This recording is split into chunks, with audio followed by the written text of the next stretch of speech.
Welcome to my YouTube channel. All movie explanation in Hindi. अपने पति को जल्दी जेल से निकलवाने के लिए एक लड़की पैरोल ऑफिसर को रिझाने की कोशिश कर दिया। अब आगे क्या होगा ये हम आज की हमारी मूवी स्टोन ये 2010 की एक थ्रिलर क्राइम मूवी में देखेंगे। अगर आपको वीडियो अच्छा लगता है तो प्लीज इसे लाइक और कमेंट जरूर कर दीजिएगा। अब बिना किसी देरी के एक्सप्लेनेशन स्टार्ट करते हैं। मूवी स्टार्ट होती है और हम हस्बैंड और वाइफ को देखते हैं। वाइफ का नाम था मैडलिन और हस्बैंड का नाम था जैक। जैक इस मैरिज में इतना अटेंटिव नहीं था। मैडलिन को इस सब से घुटन होने लग गई थी। वो जैक के साथ अब रह नहीं सकती थी। वो एक दिन अपनी बेटी को ऊपर सुला कर नीचे आई और उसे कहती कि अब मैं तुम्हारे साथ नहीं रह सकती। इस बात पर जैक बहुत ज्यादा गुस्सा हो जाता है। वो ऊपर गया और अपनी बेटी को खिड़की से बाहर फेंकने लग गया। वो मैडलिन से कहता है कि अगर तुम मुझे छोड़ करके तो हमारी बेटी को मैं मार डालूंगा। मैडलिन ने डर कर कहा कि मैं तुम्हें छोड़कर नहीं जाऊंगी। अब इसी तरीके से प्रेशर में रहते हुए मैडलिन ने बहुत सारे साल गुजार दिया। जैक और मैडलिन अब दोनों बूढ़े हो गए थे। इनकी बेटी की भी शादी हो गई थी। हम इन दोनों को चर्च में देखते हैं। ये दोनों घर पर आए फिर भी हम जैक को इमोशनली अब्सेंट ही देखते हैं। एक रात जैक को कॉल आता है और उसके ब्रदर की डेथ हो गई थी। उसने फ्यूनरल पर कहा कि मेरा ब्रदर बहुत अच्छा था। मैं आज जो भी कुछ हूँ वो सिर्फ मेरे ब्रदर की वजह से। इसके बाद हमें जैक का जॉब दिखाया जाता है। वो एक प्रिजन में पैरोल ऑफिसर का काम करता है। जो भी प्रिजनर्स ने अपने सेंटेंस के 70-80% टाइम निकाल दिया है उन्हें पैरोल असाइन की जाती है। मतलब वो जेल से जल्दी बाहर निकल सकते हैं। अब क्या वो प्रिजनर्स इसके लायक है ये डिटरमाइन करने का काम ये जैक का होता है। आज जैक को जेलर ने अपने पास बुलाया। जैक की एज हो गई थी और अब वो रिटायर होने वाला था तो सारे केस अब जैनिस के पास जाने वाले थे। जैक ने कहा कि मेरे पास जो करंट केस है इन्हें मैं कंप्लीट कर लेता हूँ उसके बाद मैं चला जाऊंगा। इस बात के लिए उसका जेलर मान जाता है। आज जैक के पास एक कैदी आया जिसे खुद को स्टोन बोलना अच्छा लगता था। उसका नाम कुछ अलग था। जैक खुद से कहने लग गया कि अब मैं पूरी तरीके से बदल चुका हूँ। मेरे वाइफ ने मेरे लिए जॉब वगैरह सब कुछ लाइन अप करके रखा है। एक बार मैं जेल से बाहर निकल गया तो फिर से क्राइम नहीं करूंगा। जैक स्टोन के साथ फिर से क्राइम के बारे में बात करना चाहता था पर स्टोन ने कहा कि वो बहुत सालों पहले हुआ था। अब वो फिर से इसके बारे में बात नहीं करना चाहता। वो जैक से कहता है कि तुम जिस तरीके से बात कर रहे हो तुम मुझे कभी भी पैरोल पर नहीं छोड़ोगे। तो इस वजह से वो हताश होकर जाने लग गया। जैक ने कहा कि अगर तुम गए तो फिर से तुम्हारे 3-4 साल बर्बाद हो जाएंगे। स्टोन फिर जैक के साथ बात करने लगता है।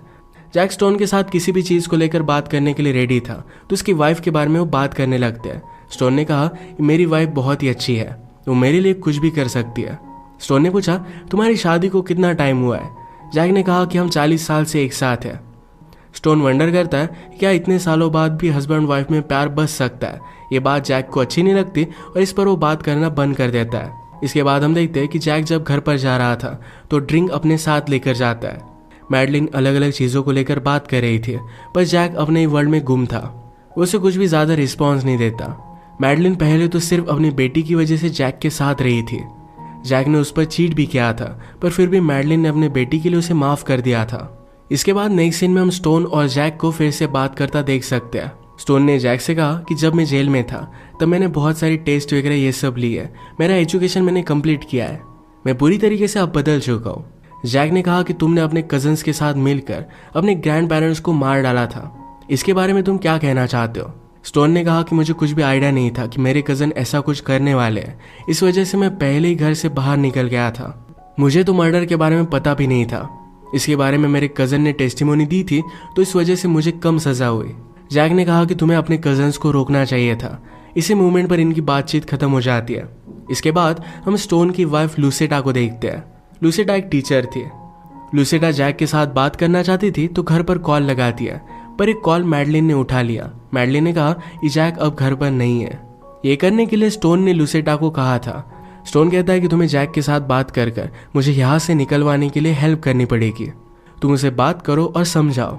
लूसेटा बहुत बार जैक को कॉल करने की कोशिश कर रही थी पर उससे कुछ भी हो नहीं रहा था। इसके बाद नेक्स्ट सीन में स्टोन और जैक जब बात कर रहे थे तो स्टोन जैक पर गुस्सा हो गया। वो कहता है कि तुम कौन होते हो डिसाइड करने वाले कि मैं यहाँ पर रहूंगा और तुम बाहर खुले घूमोगे।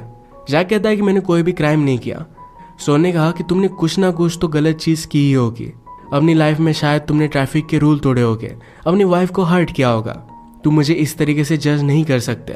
अब 7-8 साल हो चुके हैं। अब मैं बाहर जाना डिजर्व करता हूँ। जैक स्टोन की बात मानता नहीं। नेक्स्ट सीन में लूसेटा स्टोन से मिलने के लिए आई हुई थी। एक दूसरे को किस करने की कोशिश करते हैं पर प्रिजन गार्ड इन्हें रोक लेता है। स्टोन ने लुसेडा से कहा कि अब मैं यहाँ पर नहीं रह सकता, अगर मुझे और 3-4 साल यहाँ पर बिताने पड़े तो मैं खुदकुशी कर लूंगा। लुसिंडा ने कहा कि ऐसा कुछ भी मत करना। इस मीटिंग के दौरान स्टोन एक बाइबल देखता है। उसे लगा कि शायद गॉड पर उसे बिलीव करना चाहिए। वो लाइब्रेरी में गया और अलग अलग बुक उसने देखी और उसमें से एक बुक वो उठा लेता है। रात में लुसिंडा ने जैक को फिर से कांटेक्ट करने की कोशिश की पर उसका कांटेक्ट हो नहीं पाता। वो ज़रा बोर हो गई थी तो पार्टी करने के लिए चली जाती है और वहाँ पर एक आदमी के साथ इंटीमेट हो गई। अगले दिन डायरेक्टली वो जैक से जेल के बाहर मिली। वो कहती कि मैं आपके साथ अपॉइंटमेंट लेना चाहती हूँ, कुछ बात करना चाहती हूँ। जैक ने कहा कि मैं स्टोन का केस संभाल रहा हूँ, मैं तुम्हारे साथ बात नहीं कर सकता। लुसिंडा ने जैक के लिए बर्ड का एक नेस्ट लाया था। वो उसे देना चाहती थी और वो मान नहीं रही थी तो जैक ने ले लिया। जब वो अंदर आया तो स्टोन से बात करता है, कहता है कि लुसिंडा ये सब कर क्या रही है, ये नेस्ट उसने फेंक दिया। स्टोन कहता है कि मैंने लुसिंडा को कुछ भी करने के लिए नहीं कहा, उसके मन में जो आता है वही चीज़ वो करती है। वो बहुत ही अजीब है, तुम उसे फिगर आउट नहीं कर सकते। स्टोन ने अभी अभी रिलीजियस बुक में जो भी पढ़ा था इसके बारे में वो जैक से बात करता है। उसने कहा कि आप लाइफ में जो भी करते हो उसके लिए आपको पे करना पड़ता है।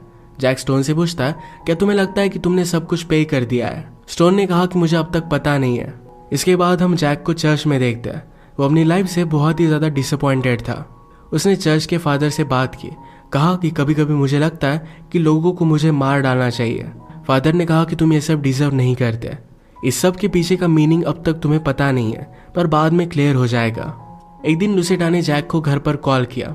जैक ये कॉल उठा लेता है तो लुसिंडा कहती है, मेरे हस्बैंड को जेल से बाहर निकालने के लिए मैं कुछ भी कर सकती हूँ। उसके साथ डर्टी टॉक करने लग गए।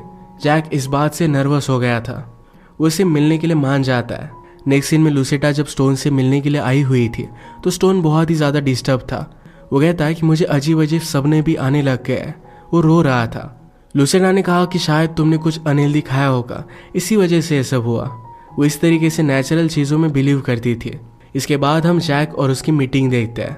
जैक ने अपना दिल लुसिंडा के पास हल्का किया, कहा कि मेरी डॉटर का डिवोर्स होने वाला है। उसे समझ में नहीं आता कि ऐसा हो क्यों रहा है। जैक को बैक पेन था तो ये बात लुसिंडा नोटिस करती है। लुसिंडा ने कहा, मेरे पास कुछ मैग्नेट्स हैं जो तुम्हें हेल्प कर सकते हैं। ये खुद को हील करने का एक नेचुरल उपाय है। रात में जैक लुसिंडा के पास वो मैग्नेट लेने के लिए पहुंच गया और ये दोनों इंटीमेट हो जाते हैं। इसी के पैरेलल में हम देखते हैं स्टोन ने खुद के लिए सॉलिटरी डिमांड की थी। इसी सॉलिटरी में एक आदमी का मर्डर होता हुआ देख लेता है। इस बात से वो बहुत ही ज़्यादा डर गया था। स्टोन को अलग अलग चीज़ों में मीनिंग दिखने लग गया था। इसी के पैरेलल में जैक और लुसिंडा का अफेयर कंटिन्यू होता है। जैक ने लुसिंडा से कहा कि हम जो भी कर रहे हैं इसके बारे में किसी को भी पता नहीं चलना चाहिए। लुसिंडा ने कहा कि मैं किसी को भी नहीं बताऊंगी। नेक्स्ट सीन में लुसिंडा और स्टोन जब जेल में मिले तो स्टोन अजीबोगरीब बातें कर रहा था कि स्काई अगर है तो ये चलता ही क्यों रहता है। लुसिंडा कहती कि मैं जल्द से जल्द तुम्हें यहाँ से निकाल लूंगी। जैक ने ऑलरेडी तुम्हारी फाइल्स वगैरह आगे बढ़ा दी है। नेक्स्ट सीन में जैक और स्टोन एक दूसरे से मिले तो स्टोन सब रिलीजियस बातें कर रहा था। जैक ने कहा कि मुझे पता है कि तुम सिर्फ नाटक कर रहे हो, ये सारा तुम्हारा प्ले ड्रॉप कर दो। मैंने तुम्हारी तरह बहुत सारे लोगों को देखा है। हम उन्हें छोड़ देते हैं पर वो फिर से इसी जेल में वापस आ जाते हैं। उन्होंने फिर से भयंकर क्राइम किया होता है। रात में जैक लुसिंडा के पास आया। उसे पूछता है, स्टोन जो भी बात कर रहा था क्या वो सच में उन सब चीज़ों पर बिलीव करता है? क्या उसने तुम्हें मेरे पास आने के लिए कहा था? लुसिंडा ने कहा कि मैं वही चीज़ करती हूँ जो मेरा मन करता है। तुम्हारे साथ अफेयर ये मैंने मर्जी से किया था। जैक को लुसिंडा के साथ ये अफेयर गलत लगता है तो उसने कहा कि मैं तुम्हारे पास फिर से नहीं आऊँगा। लुसिंडा इस बात को मानने के लिए रेडी नहीं थी। नेक्स्ट सीन में स्टोन और जैक जब फिर से मिले तो स्टोन ने अपने क्राइम को कन्फेस कर दिया। उसने कहा कि मेरे कजन्स ने मेरे ग्रैंड पेरेंट्स को मार दिया था पर उसके बाद घर को जलाने का आइडिया मेरा था। मैंने जो भी किया इस बात के लिए मैं अब भी रिग्रेट नहीं करता। जो भी होता है ये एक पार्ट ऑफ द प्लान है। ये सब कुछ चीज़ें उसने रिलीजियस बुक से सीखी थी।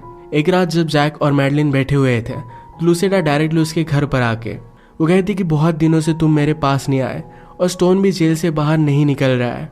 मेरे हस्बैंड को तुम इस तरीके से तकलीफ क्यों दे रहे हो? जैक ने रियलाइज़ किया था कि स्टोन को प्रिजन से बाहर निकलना एक गलती होगा। ये वो जेलर से बात करने के लिए जाता है पर जैक ने ऑलरेडी अपनी फाइल्स आगे बढ़ा दी थी। तो जेलर ने उसे कहा कि अगर तुम अपने स्टेटमेंट से मुकर जाओगे तो तुम्हारे लिए सही नहीं होगा। अब तुम रिटायर होने वाले हो। इसके बाद स्टोन की हियरिंग होती है, उसे छोड़ दिया जाता है। स्टोन लास्ट टाइम जैक से मिलने के लिए आया। उसे कहता है तुम किसी भी चीज़ पर बिलीव नहीं करते और ये तुम्हारे लिए बहुत ही गलत है। एक दिन तुम्हारे पास ऐसा कुछ आएगा जिससे तुम बच नहीं पाओगे। ज़रा अपने आप का ख्याल रखना। ये एक तरीके से उसे धमकी थी। उसे ये भी कहता है कि मुझे तुम्हारे और लुसेटा के बारे में पता है, अगर किसी और को इसके बारे में पता चला तो तुम ट्रबल में आ जाओगे। रात में जैक बहुत ही टेंशन में था। वो अपने पास ही गन रखता है। वो लेट नाइट जब सोने के लिए ऊपर गया तो नीचे उसके घर में आग लग जाती है। स्टोन ने अपने ग्रैंड पेरेंट्स को भी आग लगाकर ही मारा था, तो उसने ही आग लगाई थी। जैक जल्दी से मैडलिन को लेकर नीचे आ गया। वो मैडलिन से कहता है कि अब मैं स्टोन को छोड़ूंगा नहीं। मैडलिन ने कहा कि अब इन सब चीज़ों में हमें नहीं घुसना है। वो जैक की सब बातों से तंग आ गई थी। वो उसे हमेशा के लिए छोड़कर अपनी डॉटर के पास चली गई। डॉटर कहती कि मुझे सब याद है कि फादर आपके साथ क्या करते थे। आपने उन्हें छोड़ने का डिसीजन ये बहुत ही लेट लिया। रात में जैक अपने कोवर्कर के साथ था। जिस लेडी को उसका जॉब मिला था उसके साथ वो फ्लर्ट करने लग जाता है। जैनिस ने उसे मना किया तो जैक इस बात पर बहुत ज्यादा गुस्सा हो गया। उसे भला बुरा बोलकर वहां से चला जाता है। इसके बाद वो डायरेक्टली स्टोन के पास आया। स्टोन को गन लगाता है, कहता है तुम्हारी वजह से मेरी पूरी जिंदगी बर्बाद हो गई। स्टोन ने कहा कि तुम मुझे मार नहीं सकते, तुम्हें वो गट्स नहीं है। ये कहकर वो वहां से चला जाता है और जैक सचमुच में कुछ कर नहीं पाया। उसे अपने किए की सजा भुगतनी पड़ी। उसका जॉब चला गया, उसकी वाइफ भी उसे छोड़कर चली गई थी। स्टोन और लुसेटा एक दूसरे के साथ खुश थे और इसी के साथ मूवी एंड हो जाती है। अगर आपको वीडियो अच्छा लगा तो प्लीज़ इसे लाइक और कमेंट जरूर कर दीजिएगा। मैं बहुत सारी मूवीज़ लेकर आता रहता हूँ, तो प्लीज़ इस चैनल को सब्सक्राइब कर दीजिए और बेल नोटिफिकेशन आइकॉन दबाना मत भूलिएगा। हम फिर से मिलेंगे और एक नई मूवी के साथ। तब तक के लिए थैंक यू और आप अपने आप का ख्याल रखिए।